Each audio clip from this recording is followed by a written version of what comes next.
clutter are you dragging around in your personal life, but also in your physical space?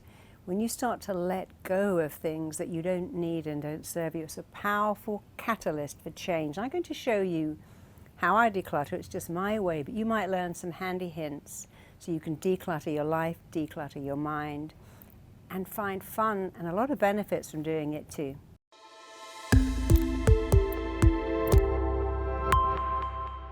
So when you have too much stuff, it clutters up your mind, it clutters up your life. For instance, I now have 3 different types of vitamin D. Each one is open, that's open, that's open, that's open. I don't like that. I don't know which has got the sell-by date. Now I might have 3 of these, but I will not allow myself to open that one or that one until I've used up that one. So I put them away. I only have one on my counter in my bathroom, and I will not allow myself to open the other one till I've used up these 2. You might notice I have 4 different mascaras here. Somebody bought these for me, and I think I bought these too. But I have a rule, although I really want to try them all out, I will not open these until I've finished one and thrown them away. Whenever I get something new, I have to throw something. If I get a new book, I get rid of one. I get a new bra, I throw one away. I get a new shirt, I give one away. With makeup, I will not allow myself to use new stuff until I finish the old stuff. And sometimes I buy 3 of things because I love this lipstick, and I take it everywhere I go. I buy 3. I only have 1 in my makeup bag. These 2 stay in my drawer. They don't come out. It's really stressful having 3 types of lipstick. The thing I hate is going into the shower. There's 3 half-open bottles of shampoo, 3 half-used bottles of conditioner, 3 different types of body wash. I don't do that. I have 1 shampoo, 1 conditioner, 1 body wash. When I've used them up, I get another one. Maybe I want to rotate, but I'll put those 2 away when I take the new ones out. So let's start with shoes. I mean, how many shoes do you need? I have all these pairs of flip-flops, and I really only need 2 pairs. I think I was given these in a spa. So I'm going to give those to charity because they're pretty new. And I'm going to throw these away because they're a bit ratty. And now I have these shoes. I love these shoes, but they kind of look like they've seen better days. They're falling apart. So I could throw these away, maybe put them in a charity shop. I'll put them in a charity shop just in case someone can get rid of use. These shoes I love. My husband bought me these, but they're the wrong size. He can't change them. And I just can't wear them, much as I love them. So I don't know why I'm keeping them. So now I'm going to either sell these on a resale site or give them to one of those charities that helps women who are trying to go back into business. I'm going to put these here to resell or to donate to something specific. These shoes, well, I love them, but I don't wear them. They're a bit heavy. They're not good enough to resell. So they can go to charity. So charity, trash, be reused by someone else. I have these 2 shirts. I really like them, but they're kind of almost identical. This one is silk, so I'm going to keep that one. And this one I'm going to give to a lovely charity shop. So this shirt, I should never have bought this. It's too seasonal, it's too gimmicky, it's actually a bit too young for me too. So that's going straight to charity. This one, I just never liked this. It doesn't suit me. That's going to charity. That's too old. I don't know why I've kept this for years. You see, the problem is with people is that we keep stuff. I don't feel enough, so I've got loads of stuff. If my wardrobe is bursting at the seams, if I go into my closets and there's so much stuff, I feel I'm enough. I'm not enough, so I need more, and that's what runs binging and hoarding and compulsive shopping and collecting and just holding on and not letting go. The most important words in the whole world are let go. I love this linen shirt because it's a designer and it's linen, but I haven't worn it for years, so that's going to go to charity. I kind of like both these tops, but they're kind of the same. I don't need them both, so that one can go. I'm going to keep this one, and I'm going to keep this one. So now this black jacket, I kind of like it. It's Armani. My husband bought me that too. I just don't wear it.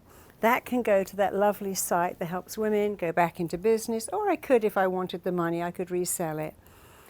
I know all women have so many pairs of leggings. This isn't even half of my leggings, but honestly, do I need all these leggings? I really don't. They're very basic, so they can be thrown away. I kind of like these. They're a bit old. They can be thrown away. I like those. I keep those. When I first had this top, I just loved it. And then this I put it on, I thought, well, I don't love that at all. That's going to charity.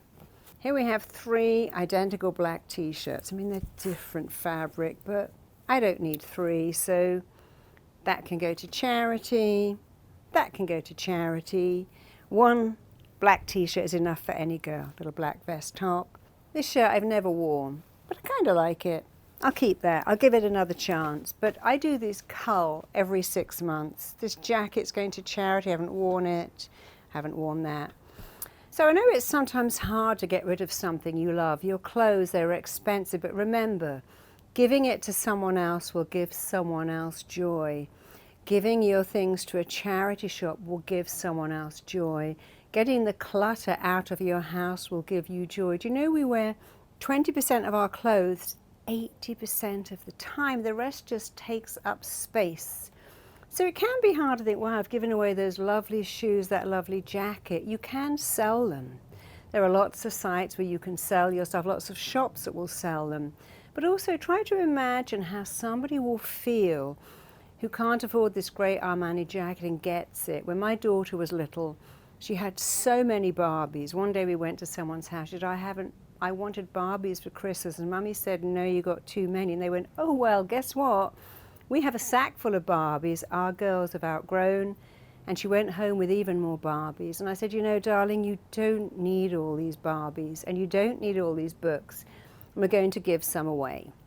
And she didn't want to, but she sorted out a box of Barbies, she sorted out a box of books. I took them to a refuge for women who are escaping domestic violence. They wrote a letter to my daughter saying, thank you so much. Do you know that mothers and children arrive in the middle of the night with nothing? And your Barbies and your books made them so happy, and that made her so happy. I also donated curtains and furniture because not only do they offer refuge for people in danger, they actually rehome them. And they have nothing, so it was a great thing to give things away. In fact, at one stage I was changing my kitchen and everything's going to be integrated. And I said, would you like my dishwasher? They went, oh no, nobody here can afford to buy dishwasher tablets. And I thought, wow, how lucky am I? I didn't even think about the cost of dishwasher tablets. So if you're finding it hard to pass on your stuff, to let go of your stuff, think of the joy it will give to someone else. In England, we have this little tradition, luckily I happen to have a garden wall, where you put anything you don't want on the garden wall. It can be china, it can be books, it can be movies, it can be clothes, and people come and take them. And I'd often sit in my office looking down at my garden wall, watching people coming and taking it, and the joy they got gave me joy. One day I had my daughter's old beaten up bike there, and this guy knocked on it and said, is this bike really for free? I said, yes, take it. He almost cried. He said, oh, I'm so happy. I've wanted a bike for my child. I can't afford one. And that gave me more pleasure than it gave him. So if you think, no, I just can't part with that shirt. I can't part with my baby's little shoes. This is my baby's first top. This is my grandmother's shawl, and I did that. If you have your baby's first shoes, your baby's first little dress they came from hospital, in your grandmother's bed, and take a picture and make a collage of all these things. I have photos of all my baby's first clothes, and I can look at those. But I don't really need to have a trunk full of all her clothes. It's just lugging stuff around. And when you have a cluttered life, you have a cluttered mind. There's nothing worse than pulling open a drawer and everything falls out and you can't shut it again, opening a closet and everything falls out. It's a wonderful thing to sort everything out and put it away. You know, our mind is a bit like our closet. Sometimes we open the cupboard, shove everything in and ram the door shut. The next time we open the door, it all falls out. I believe in your mind, you'd go in there, sort stuff out, label it, fold it up, put it back neatly. So your mind and your closet, your mind and your drawers are actually a bit of a mirror for each other. Don't ram everything in all messed up. Sort it out. Decide, do I need this? Does this have any purpose? Does it make me happy? Is it useful? Would it give someone else more pleasure than it gives me? would it give me immense pleasure to give it to somebody else? When I was moving house, I decided I had to give away my daughter's doll's house. I was keeping these things for her baby. She said, Mum, I don't want them. I haven't got space. I couldn't take them. And I gave away my daughter's doll's house and all her doll's things. And the person that took them was so happy. They even sent me a letter saying, I've got so much joy. In fact, they gave this doll's house to an old lady who had Alzheimer's. It was her aunt. She said, you know, my aunt is so happy rearranging those things. It gives her joy. That gave me joy. So let's go on to books. My husband reads a book almost every day. He's a prolific reader and collector of books. And when we were moving house, we must have had 5 boxes of books. He wanted to ship them to America. I'm like, it's going to cost more to ship them than it is to rebuy them. And I don't keep books. People are shocked when I say that, but I don't keep books. I have 3 categories for books. So these books are what I call reference books. These are all therapy books, and I keep them, I refer to them, I highlight them, I turn pages down. I don't treat books with respect. I write all over them, I stick paper clips there. I want to go back and go, oh yes, that's that thing I loved. So I keep these books. I also keep books like this where the author has signed those books to me. I know this person, and I keep these books. This is a novel. It was a great novel. I'm never going to read it again. So those, I give them away. I put them on the wall outside my house in the summer. I take them to charity shops. I don't put them in the bin, but I get rid of them. I give them away very quickly because too much stuff just clutters up my life. And of course, it feels so good when you open your drawers and then when you go into your closet and you have hangers and space. It feels so good when you go into your kitchen cabinets and you've thrown away all those half jars of spices because you opened 6 jars of garlic all at the same time. Decant it into one. I decant stuff and I've got all this different stuff. It's all the same. Decant it, get rid of it. But I'm the same. I will not open something if I've already got it. If I had a packet of butter, I wouldn't open a second packet of butter until it's gone. My husband isn't quite the same. He might have 3 boxes of eggs all opened. I decant them back into one because I love that streamlining. So my husband has an office upstairs. And then he comes down and he goes, I can't find a charger. I can't find a wire. I can't find headphones. Let me buy more. And we have too many chargers, too many headphones. I used to keep them in little pouches like this. Look, darling, all your chargers are in here, all your earphones are in here. But I realized he couldn't see them. So I decided to do this. I have a Ziploc bag with extra chargers, and I don't put them in his office. I put them in the kitchen drawer because he might be on the top floor in his office, but then he's downstairs and he can't find wires. And I don't want him to bring the chargers from upstairs downstairs because they get lost. So they stay in his office and we have extra ones. And these little zippy bags are great. Put them in a kitchen drawer with all his stuff. This is my husband's bag that I keep because there's nothing I hate more than sitting at my dining table. And I took all this stuff off my dining table. This is all my lovely husband's stuff. But I don't really want it over my dining table, so it all goes in here. And he knows that if he wants to find anything, any flex, a bit of equipment, it's all in here. And when people come around to my house, I just sweep it all into here. He doesn't mind because he kind of knows where it is. So these kind of baskets, little boxes, if you work from home and your dining table is your desk and your breakfast bar is your desk and it doesn't bother you, that's great. But if you have children coming in, friends coming over, just put everything into one of these bags, put it under the table, put it in a cupboard, and then everything you need is there, but it's not right in your line of vision. I also put a lot of my husband's stuff in here. I put that on the stairs, and every time I go upstairs, I take his stuff up, his magazines, his papers. I just put them all in there, and then I put them all in there, and I don't have to see clutter because a cluttered surface clutters your mind. Sometimes you wake up and go, oh God, It's just so messy. I really can't cope with this. I know when I had builders renovating my home and I had just stuff everywhere, and I could deal with it, but every now and again I think I have to put all this stuff away. It's a bit like when you go on holiday and you put your case at the end of the bed and you throw everything out and then you can't find anything. I quite like to put stuff away. It just makes my life so much easier, and yours too. So if you have children and you're forever getting their stuff, just get 3 of these, put them on the stairs, and every day add to them your kids' socks, your kids' wires, your kids' books, your kids' papers, and just leave them on the stairs, and each kid will take them upstairs. You'll have to go and bring it down again, but it's a great way of not having too much clutter. And when you don't have too much clutter, it helps other people. My daughter's an artist. She lives in mess. One day I went in and said, Phaedra, your room is so messy. She said, Mummy, I love it like this.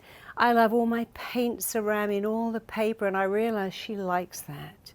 And I had a choice. Shall I get stressed about it or just shut the door? And one day I went in and I just stapled thick plastic all over her beautiful, all over the walls, and said, it's your room. You can make as much mess as you like. It is pointless stressing. So keep the surfaces you like as stream-free as you can. But don't force that on your kids. Allow them to have one place, their bedroom, where it's a mess, because that's their space. It's not really your space. And a lot of stress is avoided by shutting the door, and don't go in there too often. Then it won't bother you. Because here's another side of this. Years ago when I was dating, I went to someone's house, this guy, and I noticed every fork, every knife, every spoon was just right, every cushion was just right, and everything in my head said, this is a control freak. There is no happiness here because this person is so busy making out there perfect, and we only want to make out there perfect when we can't make in here perfect. I'm a mess, but my house is immaculate. Everything is perfect. Every chair is angled just right. And he did turn out to be an enormous control freak with a lot of issues, and I knew that, and I should have said thank you, but no thank you. So don't be obsessed with everything being tidy. Your kids will remember being happy. They won't remember if everything was perfect. And remember that sometimes we control all of this because we can't control this. The only law of control is this. When you can control your thoughts and make them positive, your life will be amazing. So don't be that woman who has a white sofa and a white carpet and white cabinets and gets so stressed when the kids put peanut butter marks on them. You know, give children a leeway, allow other people to be different. My husband and my daughter are messy, I'm tidy. I've had to become a little less tidy. My husband's had to become a little less messy. I can't make him be tidy like me. He could never make me be messy like him. I like the bed made. He doesn't notice it. You have to meet people in the middle. I like no clutter. I like everything put away. It just makes me feel good. But I know that forcing other people to do that doesn't make them feel good, and then it will make me feel bad. So do what makes you feel good, but do not impose that onto other people. Try to be more chilled about how the people around you live, because people won't remember what you did. They won't remember anything except how you made them feel. And if you make your kids feel bad, take your shoes off, don't put that there, that doesn't go there, don't do that, put all your toys away, don't do that, they remember that you made them feel uncomfortable. You want people to feel happy, make them happy. Declutter for you, help your kids do the same. Make it fun to give things away, but don't stress about people who don't live at the same level of tidiness as you, because what I found with messy people is they don't even see the mess, and you are wasting your time going, look at all that mess. How could you leave that lovely shirt on the floor? It's so disrespectful. How can you leave a cereal bowl on the carpet for 4 days? What kind of slob are you? Messy people don't see mess. Tidy people do. I have an artist daughter. She's nothing like me. And that was how it was meant to be. You're not supposed to give birth to yourself. Celebrate everyone else. Celebrate yourself. I really hope that helps you. So remember, there's some great times to have a clear out every new year. That's such a good time. In with the new, out with the old. Every birthday, when you get new stuff, let stuff go. The most important words in the whole world are let go. And the very worst are hold on. When you hold on to stuff, then you hold on to everything. When you let go, I'm going to let go of that stuff and let go of stress and let go of tension. It's a good thing. Every season, think, well, I could put all these sweaters away for 6 months, but maybe I can let some go. How many jackets and coats and socks and boots do I really need? So remember, when you let go of physical stuff, you let go. A lot of mental stuff too. When you hold on, when you keep, and I need it all, I don't know why, but I need it, you're holding on to the wrong things. Letting go is wonderful for you, and people will benefit massively from your ability to let go physically, mentally, and emotionally. Remember that song from Frozen, Let It Go, let it go. Because who needs all this stuff anyway? If stuff made you happy, if a shirt made you happy, you go, well, why have I got 30?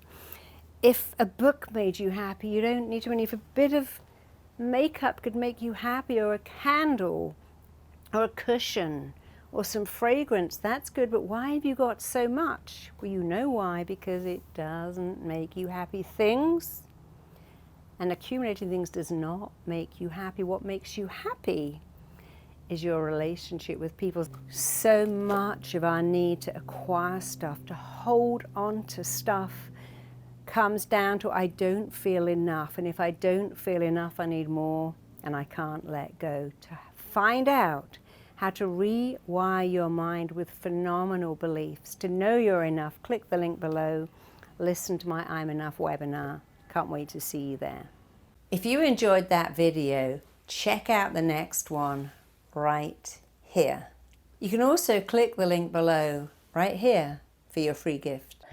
But you shouldn't judge yourself by the numbers on the scales or even the numbers in your clothing, because it doesn't matter.